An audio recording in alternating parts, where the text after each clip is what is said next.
In front of me is Nubia Red Magic 7, and let me show you how to change keyboard language on this device.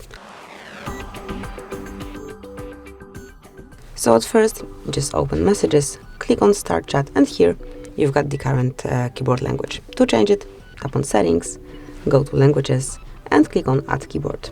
Now select the language that you would like to apply. As you can see, the list is super long, so you'll definitely find something suitable.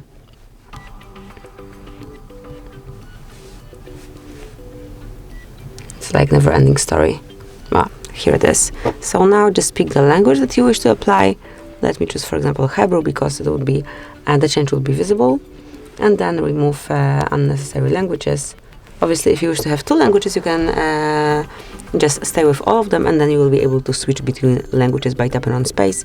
But let me leave one language only, and here you've got the change. So that will be all. Thank you for watching. Please subscribe our channel and leave the thumbs up.